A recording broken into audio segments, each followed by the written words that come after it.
नमस्कार दोस्तों, एक बार फिर से स्वागत है आपका हमारे इस नर्सिंग पब्लिक ब्लॉग के वीडियो में।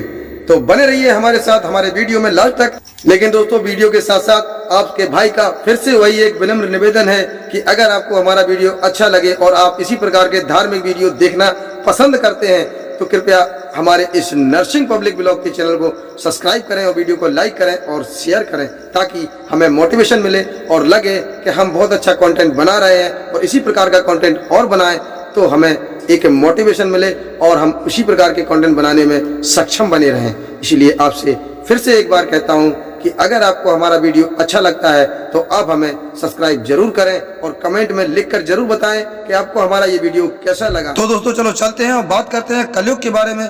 जानते हैं कि कलयुग कब खत्म होगा या खत्म हो चुका है, पूरी जानकारी हमारे इस वीडियो में।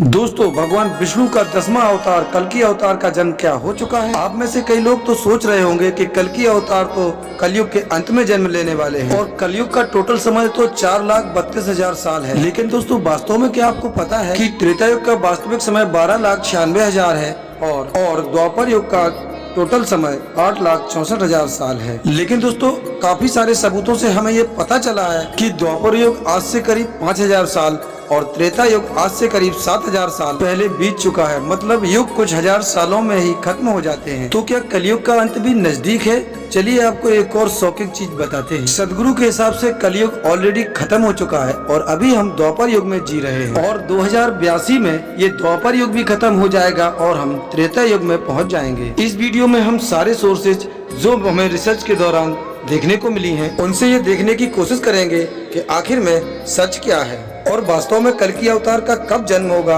और कलयुग का अंत कब होगा। सबसे पहले सदगुरु से शुरू करते हैं। उनके हिसाब से कलयुग कुछ हजार साल पहले खत्म हो चुका है और अभी हम द्वापर युग में जी रहे हैं। जब मैंने इसकी कुछ जानकारी ली तो मैं भी शॉक हो गया, क्योंकि मुझे ऐसी दो जानकारी मिली जो सदगुरु के थ्योरी को सच साबित करती हैं। इनमें से सबसे पहला और इम्पोर्टेंट है वेद।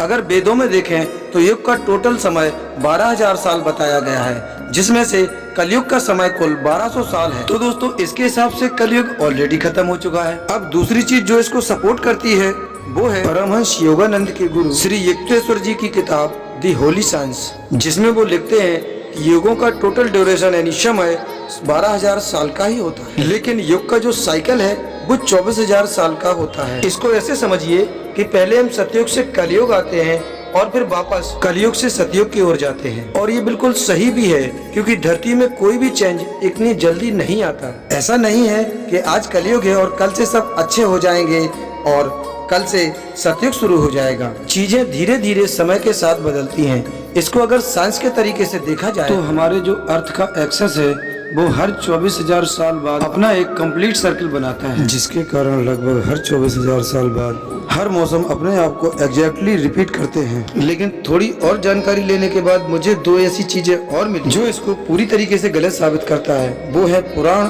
और श्रीमद् भगवत गीता। क्योंकि पुराणों में जानकारी दी गई है दिव्य वर्ष की, मतलब वेदों में जो युगों का समय 12,000 साल बताया गया है वो दरअसल 12,000 दिव्य वर्ष है, जिसको ह्यूमन ईयर्स में कन्वर्ट करने के लिए हमें उससे 360 मल्टीप्लाई करना होगा, यानी एक दिव्य वर्ष बराबर 360 ह्यूमन वर्ष। तो 1200 दिव्य वर्ष गुणित 360 ह्यूमन ईयर, तो आंसर आता है 4,32,000 ह्यूमन वर्ष का। और दोस्तों, जो दूसरी चीज इसको गलत साबित करती है वो है कल्कि पुराण और श्रीमद् भगवत गीता। क्योंकि कल्कि पुराण में हमें कल्कि अवतार के बारे में बहुत डिटेल में बताया गया है और भगवत गीता में भी कृष्ण कहते हैं कि हर युग के अंत में वो अवतार धारण करते हैं और पाप का अंत करके धर्म की स्थापना करते हैं। और क्योंकि कल्कि अवतार अभी भी नहीं आए हैं, इसका मतलब हम मान सकते हैं कि कलयुग का अंत अभी भी नहीं हुआ है। तो वास्तव में कब खत्म होगा ये कलयुग? अगर हम द्वापर युग और त्रेता युग के टाइमलाइन का पता कर लें तो इससे हम ये पता कर सकते हैं कि कलयुग कब खत्म होगा, क्योंकि उससे हमें ये पता चल जाएगा कि रियलिटी में युगों का ड्यूरेशन वेदों को फॉलो कर रहा है या फिर पुराणों को। और ये करने के लिए रामायण और महाभारत में जो हमें एस्ट्रोनॉमिकल डेटा दिया गया है उनका सहारा लेंगे। रामायण में हमें भगवान राम के जन्मदिन के पोजीशन डेटा दिए गए हैं और जब उस डेटा को प्लेनेटेरियम सॉफ्टवेयर में डाला गया तो वो डेट निकल के आया 10 जनवरी 5114 BC, मतलब आज से करीब 7000 साल पहले हम मान सकते हैं कि रामायण हुआ था। वैसे ही हमें महाभारत में भी बताया गया है कि 18 दिन के महाभारत युद्ध में 2 ग्रहण हुए थे। अब 2 ग्रहण इतने जल्दी तभी हो सकते हैं जब एक सूर्य ग्रहण हो और एक चंद्र ग्रहण। और इस डेटा को जब चेक किया गया तो मिला कि ऐसा करीब बार हुआ है पिछले 5000 साल में, लेकिन उनमें से केवल 6 बार ही ऐसे हैं जो महाभारत के समय से मैच करते हैं। और इससे हमें देखने को मिलता है कि रामायण और महाभारत में से 2000 साल का ही फर्क आ रहा है, लेकिन इतने सालों में प्लैनेट्स कई बार अपने सिस्टम को रिपीट कर सकते हैं, इसलिए हम इसको फाइनल कंक्लूजन नहीं मान सकते। इसीलिए अब हम आर्कियोलॉजिकल प्रूफ का सहारा लेंगे। आर्कियोलॉजिकल प्रूफ में केवल हमारे पास इस समय 2 चीजें हैं, एक राम सेतु जिसका कार्बन डेटिंग करके मिनिमम 7 से 8000 साल पुराना बताया जा रहा है, और दूसरा बे ऑफ खम्मद में द्वारका नगरी का मिलना, जिसमें तरह तरह के स्ट्रक्चर,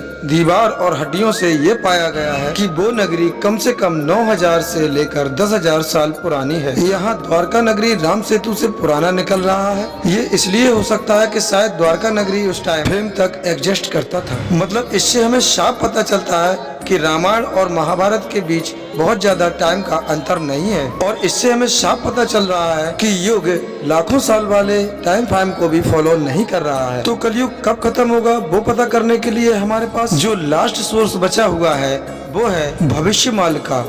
दरअसल आज से लगभग 600 साल पहले उड़ीसा में एक 5 संतों के ग्रुप ने मिलकर भविष्यवाणी का नाम की एक किताब लिखी थी, जिनमें से एक अच्युतानंद दास को दिव्य दृष्टि प्राप्त थी, जिसके सहारे उन्होंने कलयुग में घटित होने वाली कई सारी भविष्यवाणियां उस किताब में लिखी थी।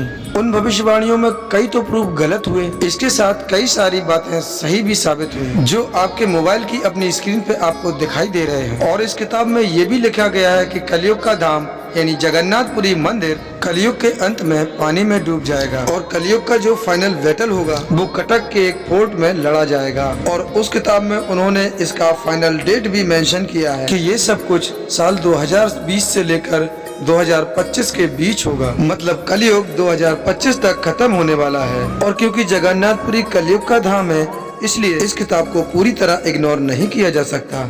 जगन्नाथपुरी चौथे धाम होने के साथ साथ ये जगह बहुत इम्पोर्टेंट भी है, क्योंकि महाभारत में हमें देखने को मिलता है कि कृष्णा के ह्यूमन फॉर्म के मृत्यु के बाद जब उनके शरीर को जलाया गया तब उनका पूरा शरीर जल गया, लेकिन जो उनका हार्ट था वो नहीं जला, जिसे लोग दिल भी कहते हैं। और लोगों का मानना है कि जो उनका हार्ट था वो इसलिए नहीं जला क्योंकि वो कोई नॉर्मल हार्ट नहीं था, वो एक मशीन टाइप चीज था जो रोशनी के कांटेक्ट में आते ही वाइब्रेट करता था। और वो हार्ट इस टाइम जगन्नाथपुरी के भगवान के मेन स्टेचू में रखा गया है, और हर 12 साल बाद पूरी जगन्नाथपुरी की मेन इलेक्ट्रिसिटी को कट ऑफ कर उस दिल को लॉर्ड जगन्नाथ के पुराने आइडल से निकाल कर नए आइडल में ट्रांसफर किया जाता है, क्योंकि समय के साथ वो चीज लकड़ी के बने आइडल को खराब कर देती है। तो दोस्तों हमें जो जानकारी मिली है उससे हमें ये जानने को मिला है कि कलयुग अभी भी खत्म नहीं हुआ है। और दोस्तों दूसरी बात ये है कि कलयुग का अंत 4,32,000 साल बाद भी नहीं होगा, बल्कि उससे बहुत जल्द होगा।